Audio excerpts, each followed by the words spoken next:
लोकसभा चुनावों में कांग्रेस और बीजेपी दोनों ही पार्टियां भले ही मिशन 25 की जीत का दावा कर रही हो, लेकिन जमीनी हकीकत कुछ और ही है। 2014 में रिकॉर्ड कायम करने वाली बीजेपी को अब की बार कड़ी टक्कर का सामना करना पड़ रहा है।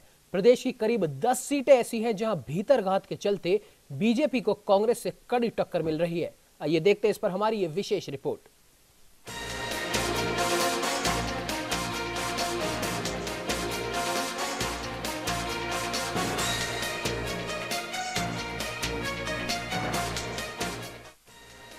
लोकसभा चुनाव 2019 को लेकर राजस्थान में भाजपा को 25 में से 10 सीटों पर कांग्रेस से कड़ा मुकाबला करना पड़ रहा है। हम बताते हैं आपको कि आखिर वो कौन सी सीटें हैं जहां के राजनीतिक समीकरण बीजेपी के खिलाफ जाते हुए दिखाई पड़ रहे हैं।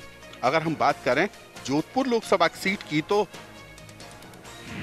बीजेपी प्रत्याशी गजेंद्र सिंह शेखावत, कांग्रेस प्रत्याशी वैभव गहलोत। जोधपुर में भाजपा प्रत्याशी और केंद्रीय मंत्री गजेंद्र सिंह शेखावत का सीधा मुकाबला सीएम के बेटे वैभव गहलोत के साथ है। यहां पर सीएम अशोक गहलोत समेत तमाम दिग्गज कांग्रेसी चुनाव प्रचार में जुटे हुए हैं। खुद डिप्टी सीएम और पीसीसी चीफ सचिन पायलट और अन्य प्रदेश स्तर के नेताओं में सीएम बेटे को जिताने के लिए ताल ठोक रखी है। इसके चलते बीजेपी नेताओं को रोजाना अपने बयानों में कहना पड़ रहा है कि मुख्यमंत्री को सिर्फ अपने वैभव की चिंता है। बीजेपी प्रत्याशी कैलाश चौधरी, कांग्रेस प्रत्याशी मानवेंद्र सिंह। वहीं बाड़मेर में कांग्रेस प्रत्याशी मानवेंद्र सिंह का मुकाबला भाजपा के कैलाश चौधरी के साथ है। यहां पर कर्नल सोनाराम का टिकट काटने से भाजपा को ज्यादा जोर लगाना पड़ रहा है। आपको बता दें कि मानवेंद्र सिंह यहां से भाजपा के सांसद रह चुके हैं, लेकिन भाजपा पर उपेक्षा का आरोप लगाते हुए उन्होंने विधानसभा चुनाव से पहले भाजपा छोड़कर कांग्रेस पार्टी ज्वाइन की थी। साथ ही झालावाड़ से सीएम वसुंधरा राजे के सामने चुनाव लड़ा था। बीजेपी प्रत्याशी अर्जुन राम मेघवाल, कांग्रेस प्रत्याशी मदन मोहन मेघवाल। भाजपा को बीकानेर संसदीय सीट पर भी पसीने आ रहे हैं। कारण ये है कि देवी सिंह भाटी ने भाजपा छोड़ दी है और भाजपा प्रत्याशी और केंद्रीय मंत्री अर्जुन राम मेघवाल के सामने ताल ठोक दी है। अर्जुन राम मेघवाल का मुकाबला कांग्रेस प्रत्याशी रिटायर्ड आईपीएस मदन गोपाल मेघवाल से सीधा है। बीजेपी प्रत्याशी सुखवीर जौनपुरिया, कांग्रेस प्रत्याशी नमो नारायण मीणा। टोंक सवाई माधोपुर सीट पर इस बार भाजपा प्रत्याशी सुखवीर सिंह जौनपुरिया के लिए राह आसान नहीं है। टोंक सवाई माधोपुर सीट से कांग्रेस के नमो नारायण मीणा प्रत्याशी हैं और टोंक विधानसभा में खुद डिप्टी सीएम सचिन पायलट भारी मतों से विधानसभा चुनाव जीते थे। इसके चलते इस बार सुखवीर सिंह जौनपुरिया को जिताने में भाजपा नेताओं को काफी मशक्कत करनी पड़ रही है। आरएलपी से गठबंधन प्रत्याशी हनुमान बेनीवाल, कांग्रेस प्रत्याशी ज्योति मिर्धा।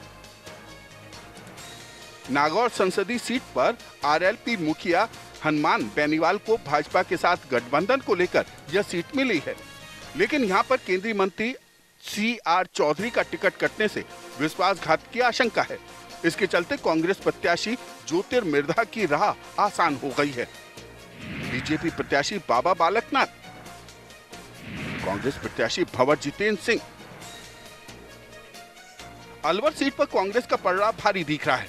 लोकसभा उपचुनाव में कांग्रेस प्रत्याशी कर्ण सिंह यादव की भारी मतों से जीत हुई थी और भाजपा प्रत्याशी जसवंत सिंह यादव को 3 लाख से अधिक वोटों से हार का सामना करना पड़ा था।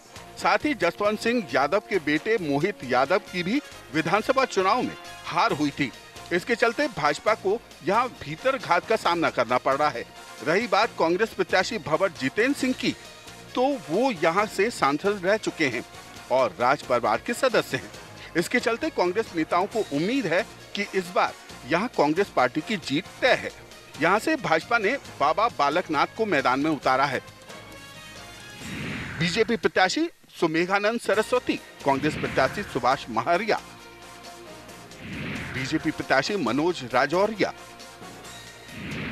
कांग्रेस प्रत्याशी संजय कुमार जाटव, बीजेपी प्रत्याशी पीपी चौधरी, कांग्रेस प्रत्याशी बद्री जाखड़, बीजेपी प्रत्याशी ओम बिरला, कांग्रेस प्रत्याशी राम नारायण मीणा।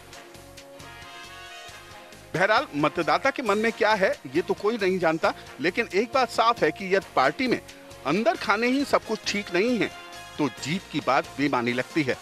जाहिर सी बात है कि अपने ही अपनों की बगावत करते हैं तो उसे कोई नहीं जिता सकता। न्यूज इंडिया के लिए जयपुर से राकेश शर्मा की रिपोर्ट।